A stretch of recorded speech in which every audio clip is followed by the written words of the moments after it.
Yo. So, let's have a conversation. This video is not a video to bash anybody. This is my opinion on how I feel about the Meghan Markle Prince Harry situation. So,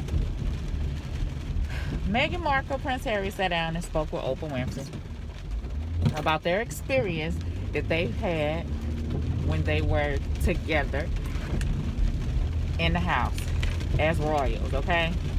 Prince Harry, I do feel like, has always felt like literally the redheaded stepchild.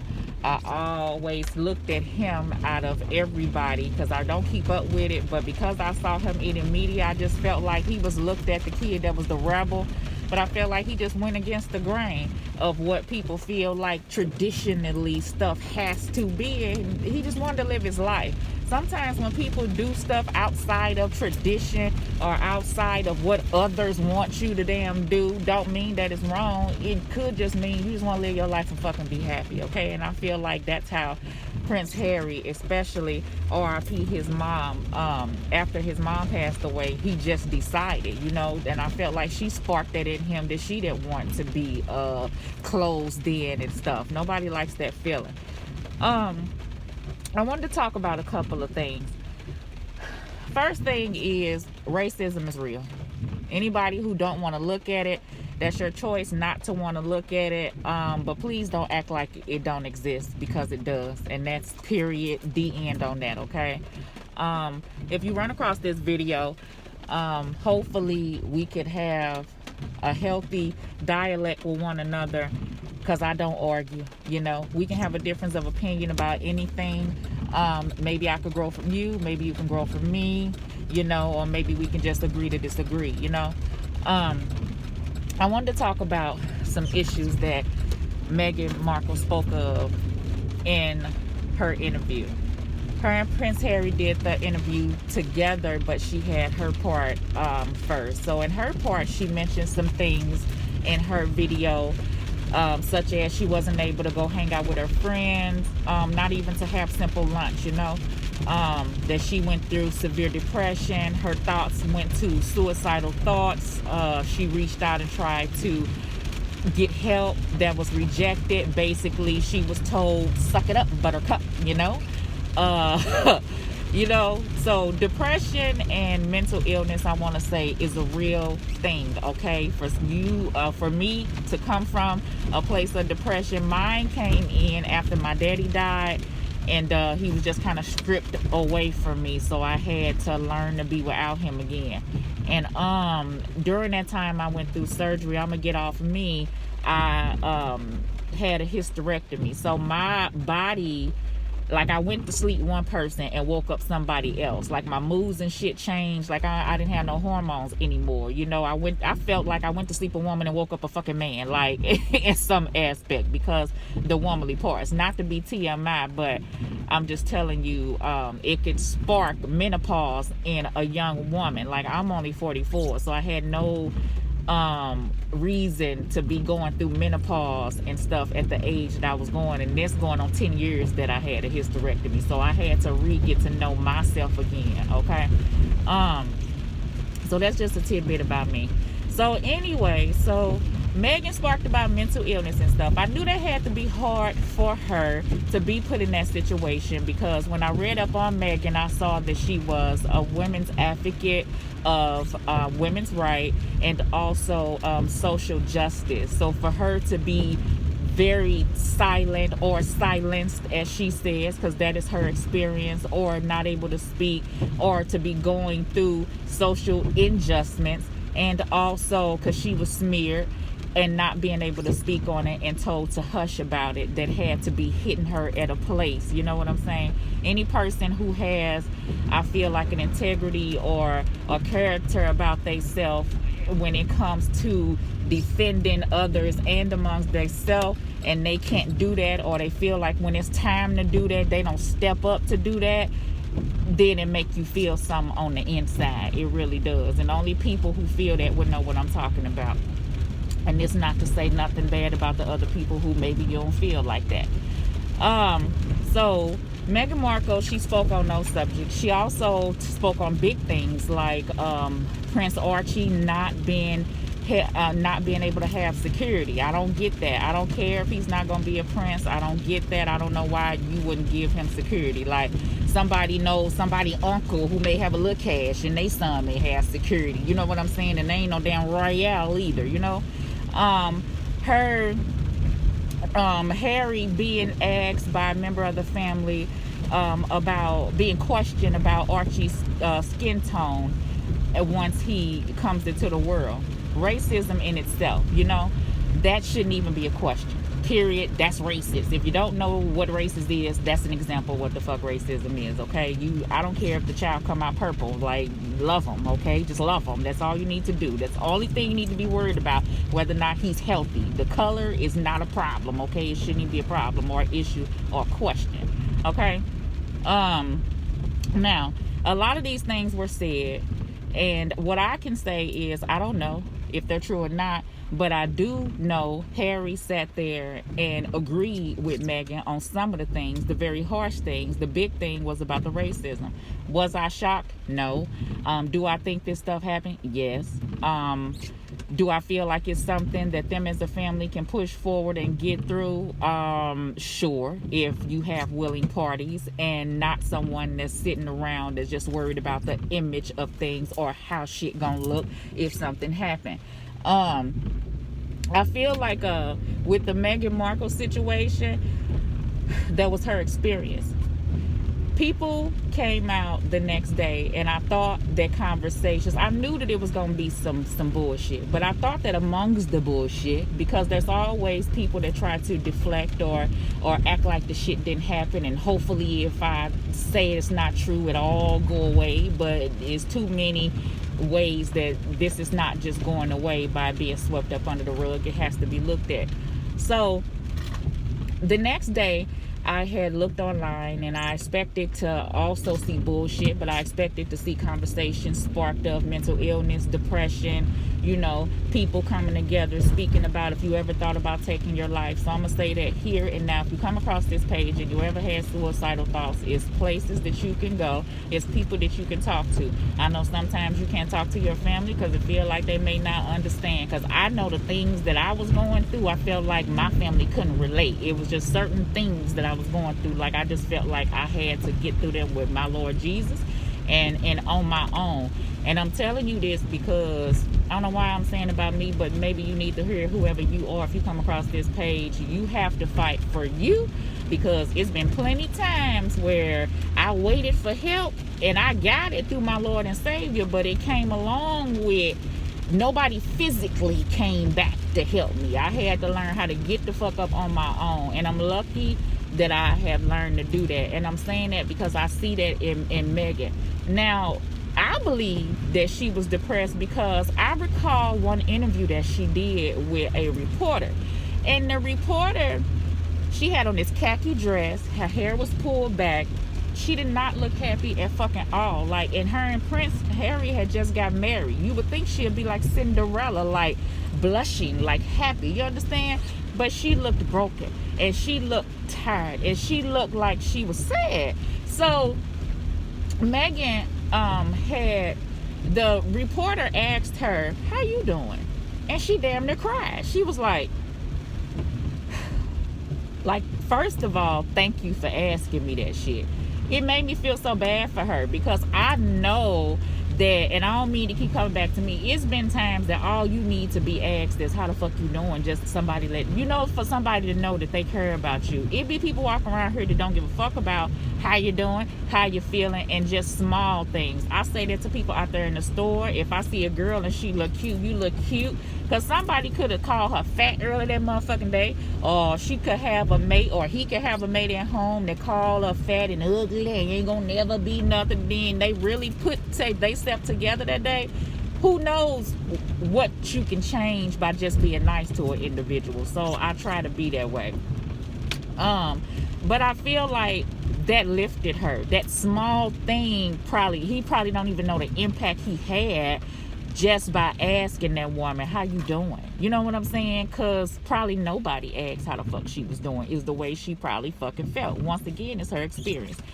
So That didn't get traction the next day. The next day, what got traction was the relationship between her and Piers Morgan. Now, if you don't know Piers Morgan, I'll put a link to a video below. He was basically a British news reporter, or anchor man, I guess that's what you call him, that she had, I can't even say a friendship. They knew each other. He was somebody that she knew.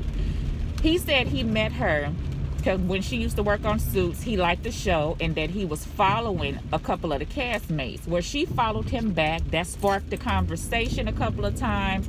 She told him that she was coming to town to see her friend Serena Williams, because that's her friend. I think Serena was having a tournament or something, and she met up with him that day after she had like soccer or something, you know, at the local pub and shit. They had drinks that night. He enjoyed her. He put her in a cab. Next thing he knew, he didn't hear from her no more. I think he said he picked up the paper, saw that Prince Harry had a new love interest. Lo and behold, it's her, and she never spoke to him again. He's well aware that dealing with Prince Harry, know that she can't be talking to a news person. So Prince Harry probably told her, you're going to have to let him go. It looks like a TKO, okay? Even though they probably wasn't even on that. You know what I'm saying? Neither one of them was probably on that, but I feel like it seemed like it was fishy. And I'll tell you why. Not they encounter, but how Piers was acting. So the next day, what I was hearing was, it was a big uproar. Piers went to work. The subject was brought up because he knew Meghan. Of course, everybody's talking about it, and he flat out said she's a liar. I don't believe her. He ended up having words with the the meteorologist man that's there. Look back history on the meteorologist man, and I'm gonna put the link in there too. The meteorologist man is a guy who I looked up, and I happened to run across a video the other day. About a year ago, him and Piers, and I don't know if Piers does this to him all the time, because like I said, I don't watch British America. I think that's the name of it. I don't know. But Piers, and it was like 3 other women that was on the news, right? It was like three or 4 anchors sitting there. I don't know if the lady was just a guest, but they had her sitting up there like on the front. And they were having a conversation about, I think it was the betting of the horses, what each bet was called. Like $20 is called a pony, $100 is called this, blah blah blah is called that. So Piers' question was, what do you call a $500 bet? So the women was like, I don't know. Piers didn't even fucking know, all right? So everybody was like, I don't know. They put the camera on Alex, which is the meteorologist, and he was sitting over to the side like this, like, I'm waiting on y'all to get done so I can go ahead and read the weather. Y'all up here looking up shit online, Googling shit. We supposed to be at work, right? That's the look he had on his face. So Piers turns and looked at Alex and said, you from the streets? I say, he from the streets. You from the streets? What's a $500 bet at the races? I'm like, what the fuck you mean he from the streets? Like, what do you mean he from the streets? And so the weatherman said, I don't know. I don't gamble. Piers said, you don't gamble? The weatherman said, no, I don't gamble. He said, I only been to the horses one time, but I went with somebody. It was kind of like forced there. Piers said, you don't go to the horses and don't gamble. What do you go for? I don't fucking know. Maybe he just want to look at the damn horses. Like, why are you battling the man? They go back and forth. Then Piers and the other women, finally the Google search comes up. The woman come back, and what's a $500 bet called in to bet $500 for the horses is called a monkey, right? So Piers said, the lady say a $500 bet is called a monkey.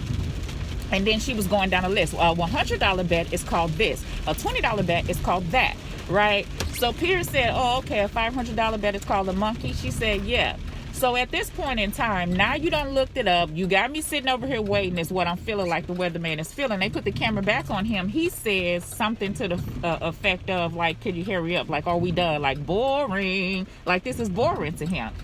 Piers says something to him like, hush up. Like, grown folks over here talking. You just wait to do the weather. Like, your job is the weather. Don't worry about what we talking about over here. Like, he just demeaned the man. Like, the weather ain't shit. You know what I'm saying? It went back and forth to the point that the man just ended up walking off. So as he walked off, Piers called him a baby and then there was this music playing. I don't know if the person who uploaded the video did the music background or did they do that shit, but when that guy walked off, it was all fun and games. Everybody laughed and laughed and laughed. Piers laughed, and then to top that, the weather spot wasn't shit. He said, okay, so I'll do the weather. It's going to be 80 degrees. Let's just say sunny, blah, blah, blah. There, weather done. Like, whatever. I can do your shit and my shit. Like, your shit ain't nothing, right? It's funny to say, because the irony of that is the person who Piers got into it with was the same weatherman who called him on this shit with Meghan and said, you just mad because she ghosted you and you never heard from her again. That's the reason why you saying she's a liar. Because other than that, she was cool as hell. She was cool up until that point. Then after that, she wasn't cool no more. So Piers couldn't take it. He ended up stomping off like somebody stole his damn bike, arguing with the same man. So the reverse happened. So SHARON Osbourne, and I'm gonna hurry this up, got on her job the next day. Well, she got on Twitter and she took up for Piers because Piers is a friend of hers or whatever. She got a lot of backlash from that because she was saying that that was his truth. He shouldn't get in trouble for speaking his piece. But she wasn't looking, I don't feel like, at the big picture. I feel like his emotions was into it, and that's his experience with her. True enough, you can have freedom of speech, but you just can't. You can, but freedom of speech, but I try to watch what I say. If you do your freedom of speech, which you can have it, but you just spew whatever the fuck you want to spew out there, and it causes further disruption, then you need to understand that the way that you doing or handling your situation, let me take this off, may not be the right way to do it. So yes, you can have your freedom of speech, but it's the way to do things. Like right now, if I'm talking, I'm trying to choose my words carefully, but I'm still gonna say what the fuck I feel, and I'm not talking down on anyone or being judgmental. I feel like we all need to fucking come together, okay? And that woman's story and her experience is her fucking experience, meaning Meghan. So I'm gonna fast forward and I'm gonna hurry up. So, because my phone acting stupid. SHARON went to work and she had a conversation with Cheryl. Cheryl Underwood asked SHARON a question, and I think the other ladies asked her a question too. She felt like she was being bombarded. She got belligerent. She got upset. Later on, SHARON came and she apologized for, you know, who she may have offended, okay? So that sparked rage into Piers again, because he feels like now that his friend SHARON was being bullied into saying she's sorry because she's his friend. You know what I'm saying? So he is demanding that the talk, and I don't know if he said Cheryl too, I don't want to put words in his mouth, but I know he said the talk, and I'll put the video below.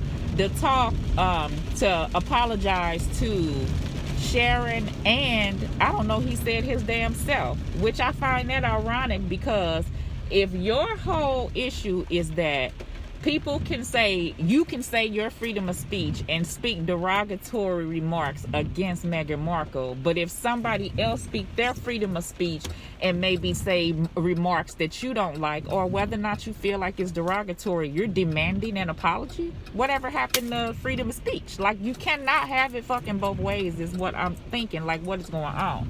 So the situation is out of hand. I just want to say racism does exist, but without us trying to see or acknowledge each other's opinions and mindsets, then it won't get better, and it can't stay the same, and change has to happen with people that are willing. And racism is real, mental illness is real, depression is real. I don't know, it was something else I wanted to say. It was just now, so we're at the point now where the bigger picture that needs to be spoke of, which is racism and mental illnesses and stuff like that, is not even being looked at. The bigger picture now that's being looked at is the beef between SHARON and Natal, and the beef in between why Piers don't like Meghan. And then the flat out big picture is they already casted this woman out and said she a liar. So I went and made a comment, like I said, on another page of ET, and all the hate that came my way proved that racism does exist. Like I said, I got called colored and you people, and I got called a woke supremacist. And I'm saying you have to look at other people's views, and how you just gonna call somebody a liar because you don't want someone's image to be tainted. I don't think so. Like, that's not how that works. So hopefully everything comes together. Sharon goes back on the talk, even though I don't too much look at the talk. I don't too much look at that stuff anyway. And now that I know Sharon did that video, and I'm gonna get off here. Sharon did a video the other day, and she had an interview with I think it was Entertainment Tonight, and she was speaking to them because she wanted to clear her name. Sharon said that the producers give them questions and stuff. So I think I said that, like, the producer give them questions and stuff to say. So the women can't not do what the producers want them to do, or else they possibly may lose their job. I don't know what pact she said that they had, but I feel like that they had to do it, or don't, and take a stand, do what's right. All right, so peace in her grease. Hopefully all is well, and God is love, honey. God is love, and let's try to see each other point of view. Okay, peace.